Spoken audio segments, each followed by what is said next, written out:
নমস্কার বন্ধুরা, all time রান্নাঘরে আপনাদের সকলকে স্বাগতম। আশা করি সবাই ভালো আছেন এবং সুস্থ আছেন। তো আজ আমি আপনাদের করে দেখাবো হোমমেড চাউমিন রেসিপি। আপনারা তো প্রায় দোকান থেকে কিনে চাউমিন তৈরি করে খান, তবে বাড়িতে আমি যেভাবে তৈরি করি সেই প্রসেস আপনাদের সঙ্গে শেয়ার করলাম। তো অবশ্যই স্কিপ না করে পুরো ভিডিওটি দেখবেন বন্ধুরা। আশা করি আপনাদের খুবই ভালো লাগবে। আর আমি একদম ভিন্নভাবে এই চাউমিন তৈরি করে দেখাবো। তো এখানে আমি একটা ডিম ফাটিয়ে নিলাম। ডিমটাতে পরিমাণ মতো লবণ দিয়ে ডিমটাকে একটু ভালোভাবে মিশিয়ে নেব। এখানে ডিমটাকে খুব ফ্যাটানো দরকার নেই, ভালোভাবে লবণের সঙ্গে ডিমের কুসুম ও সাদা অংশ মিশে গেলেই হবে। তো এখানে খুব সুন্দরভাবে মেশানো হয়ে গেছে।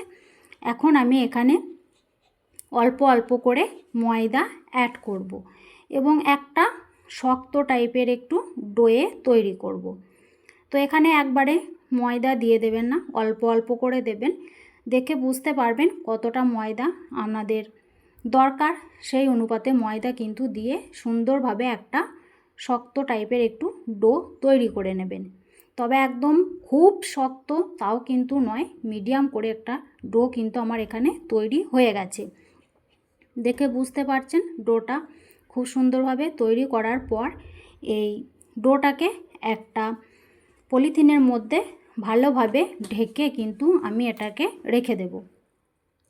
পলিথিনের মধ্যে ঢেকে রাখলে এটা একটু ঘেমে যাবে, তখন ডোটা আর একটু সফট হয়ে যাবে। তো 10-15 মিনিট রেস্টে রাখার পর ফিরে আসলাম বন্ধুরা। দেখে বুঝতে পারছেন ডোটা কিন্তু ঘেমে গেছে অনেকটা এবং খুব মসৃণ হয়ে গেছে। তো এখন এই ডোটাকে আমি দুটো ভাগে ভাগ করে নেব। তো দুটো ভাগে ভাগ করে নেওয়ার পর একটা অংশ এখানে আমি চাউমিন তৈরি করব, আর যে বাকি অর্ধেকটা অংশ থাকবে সেটাকে কিন্তু আমি পলিথিনের ভিতর ভরে রেখে দেব। এমনি শুধু রাখবেন না, একটা পলিথিনের ভিতর রেখে দেবেন। তারপরে বোর্ডের মধ্যে একটু কর্নফ্লোর দিয়ে ভালোভাবে এটাকে পাতলা করে বেলে নেব। আপনাদের হাতের কাছে যদি কর্নফ্লোর না থাকে এখানে ময়দাও ব্যবহার করতে পারেন, কোনো সমস্যা হবে না। তো সুন্দরভাবে এটাকে যত পাতলা করা যায় ততটা পাতলা করে কিন্তু বেলে নিতে হবে। এটা যতটা পাতলা করতে পারবেন চাউমিনগুলো ততটাই সুন্দর হবে। তো এখানে আমি পাতলা করে বেলে নিয়েছি। বেলে নেওয়ার পর ওপর থেকে একটু কর্নফ্লোর ছিটিয়ে দেব। ছিটিয়ে এই রুটিটার মধ্যে ভালোভাবে মাখিয়ে দেব। মাখিয়ে দেওয়ার পর এটাকে আমি সমানভাবে ভাঁজ দিয়ে দেব। একদম ভাঁজটা সমানভাবে করবেন, এইভাবে অর্ধেকটা ভাঁজ দেব। আপনারা ফলো করুন, দেখে বুঝতে পারবেন কতটা সুন্দরভাবে এখানে ভাঁজ দিচ্ছি এবং কীরকমভাবে ভাঁজটা দেওয়া হচ্ছে। তো অর্ধেকটা দেওয়ার পর আবার ওই দিক থেকে নিয়ে এসে অর্ধেকটা দিয়ে দিলাম। এইভাবে ভাঁজটা দিতে হবে।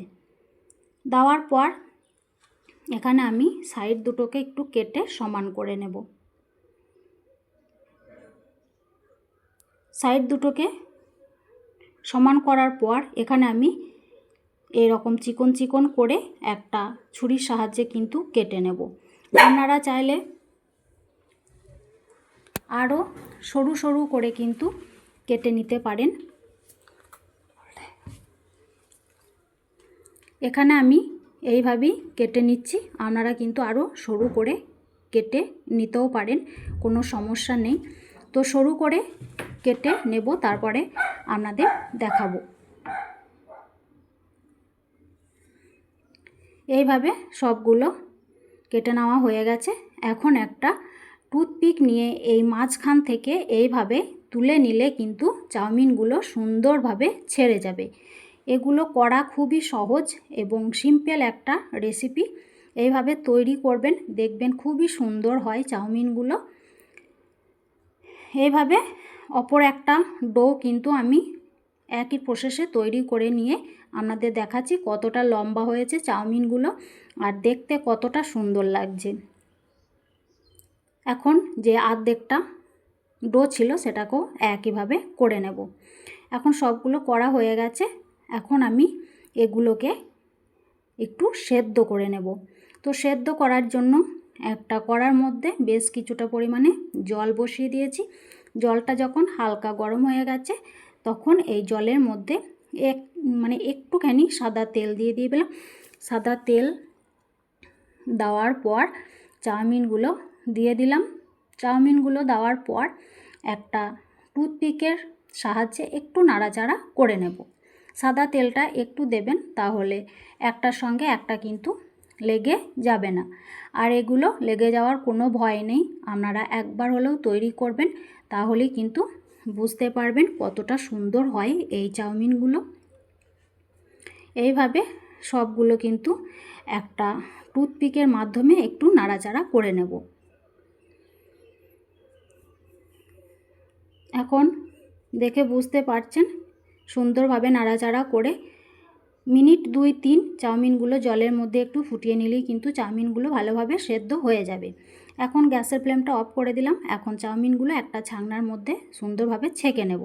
তো দেখে বুঝতে পারছেন চাউমিনগুলো কত লম্বা হয়েছে। ছেঁকে নেওয়ার পর এটাকে একটু ঠান্ডা করে নেব। তারপর একটা প্লেটের মধ্যে রেখে 1 চামচ মতো সাদা তেল মাখিয়ে এটাকে আমরা এক সপ্তাহের মতো কিন্তু নর্মাল ফ্রিজে রাখতে পারি। আর যদি আপনাদের মনে হয় যে রোদে দেব, তাহলে কিন্তু আপনারা রোদে দিয়ে শুকিয়ে সেটাকে 1 মাস পর্যন্ত সংরক্ষণ করতে পারেন। তো এইভাবে তেল লাগিয়ে আমি বক্সের মধ্যে কিছুটা রেখে দেব আর কিছুটা আপনাদের রান্না করে দেখাবো। এগুলো খেতে খুবই সুন্দর হয়, দোকানে থেকে কিন্তু কোনো অংশে কম না। এটা ফ্রিজে রাখবো আর বাদ বাকিটা আমি আপনাদের রান্না করে দেখাচ্ছি। তো কড়ার মধ্যে 2 চামচ মতো সাদা তেল দিয়ে দিলাম। তেলটা একটু গরম হলে কিছুটা পরিমাণে আদা কুচি আর কিছুটা পরিমাণে রসুন কুচি তেলের মধ্যে দিয়ে দিলাম। দেওয়ার পর আদা রসুনটাকে একটু তেলে নেড়ে নেব, কাঁচা গন্ধটা চলে যাওয়া পর্যন্ত। নেড়ে নেওয়ার পর এখানে কিছুটা ক্যাপসিকাম দিয়ে দিলাম। দেওয়ার পর ক্যাপসিকামটাকে ভালোভাবে নেড়ে নেব। তবে ক্যাপসিকামের মধ্যে একটু লবণ ব্যবহার করবেন, তাহলে ক্যাপসিকামগুলো খুব সহজে কিন্তু নরম হয়ে যাবে। তো সুন্দরভাবে ক্যাপসিকামগুলো ভেজে নেব। তারপরে কিছুটা পরিমাণে গাজর এই ক্যাপসিকামের মধ্যে দিয়ে দেব। তো অবশ্যই আপনারা ভিডিওটি দেখবেন, আর যদি ভালো লাগে অবশ্যই আমাকে কমেন্ট করে জানাবেন কেমন লেগেছিল। আর নতুন হয়ে থাকলে চ্যানেলটি সাবস্ক্রাইব করে পাশে থাকবেন আর একটা করে লাইক করে দেবেন বন্ধুরা। তো এখন গাজর ক্যাপসিকামগুলোকে একটু সাইডে রেখে একটা ডিম দিয়ে দিলাম। ডিমটার মধ্যে সামান্য পরিমাণে একটু লবণ আর একটু গোলমরিচের গুঁড়ো দিয়ে দিলাম। তারপরে ডিমটাকে একটু ঝুড়ো ঝুড়ো করে নিলাম। ডিমটা একটু ঝুড়ো ঝুড়ো করার পর সমস্ত উপকরণগুলোকে কিন্তু মিশিয়ে দেব ডিমের সঙ্গে।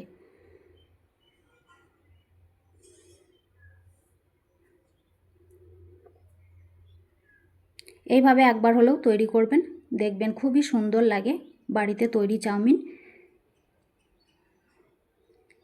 এখন আমি এখানে কিছু উপকরণ অ্যাড করব। প্রথমে একটু স্বাদমতো লঙ্কার গুঁড়ো অ্যাড করছি। আপনারা ঝালটা আপনাদের পছন্দ মতো দিয়ে দেবেন। লঙ্কার গুঁড়ো দেওয়ার পর এখানে আমি যে চাউ মশলা পাওয়া যায় সেই চাউ মশলা এখানে আমি অ্যাড করে দিলাম। অ্যাড করার পর এখানে কিছুটা টমেটো কেচাপ আর 1 চামচ মতো সয়া সস এখানে আমি ব্যবহার করছি। সসগুলো দেওয়ার পর সমস্ত উপকরণের সঙ্গে ভালোভাবে মাখিয়ে নিলাম। নেওয়ার পর যে চাউমিনটা সেদ্ধ করে রেখেছিলাম সেটা দিয়ে দিলাম। তারপরে একটু স্বাদ মতো লবণ অবশ্যই ব্যবহার করবেন। দেওয়ার পর ভালোভাবে চাউমিনগুলোকে মিশিয়ে নেব, তাহলেই আমাদের পারফেক্টলিভাবে হয়ে যাবে রান্না করা। এইভাবে আমি আপনাদের রান্না করে দেখালাম, আপনারা আপনাদের পছন্দ মতো রান্না করে নেবেন, কোনো সমস্যা নেই। আমি যেভাবে রান্না করি সেটাই আপনাদের সঙ্গে শেয়ার করলাম। তো অবশ্যই বাড়িতে একবার হলেও ট্রাই করবেন আর আমাকে জানাতে ভুলবেন না কেমন লেগেছিল আপনাদের এই চাউমিন রেসিপি। আর অবশ্যই আপনারাও বাড়িতে একবার হলেও কিন্তু বানাবেন এই চাউমিন, আর খেয়ে দেখবেন খুবই টেস্টি এই চাউমিন খেতে। বাচ্চারা খুবই পছন্দ করে এই চাউমিন। তো অবশ্যই দোকান থেকে ভেজাল চাউমিন না কিনে নিয়ে এসে বাড়িতে বাচ্চাদের তৈরি করে দেবেন, তাতে বাচ্চারা খুবই খুশি হবে এবং খুবই হেলদি একটা খাবারও হবে। এখন চাউমিনটা রান্না করে আপনাদের সঙ্গে একটু শেয়ার করলাম। দেখুন বন্ধুরা কতটা সুন্দর লাগছে। তো আজ এই পর্যন্ত বন্ধুরা, এখানে ভিডিওটি শেষ করলাম। যদি ভালো লাগে অবশ্যই লাইক, কমেন্ট আর সাবস্ক্রাইব করে পাশে থাকবেন। আর আপনারা যারা আমার চ্যানেলে সাবস্ক্রাইব করে আছেন আগে থেকে, তাদের অসংখ্য ধন্যবাদ। আমার এই চ্যানেলটির পাশে থাকার জন্য ধন্যবাদ।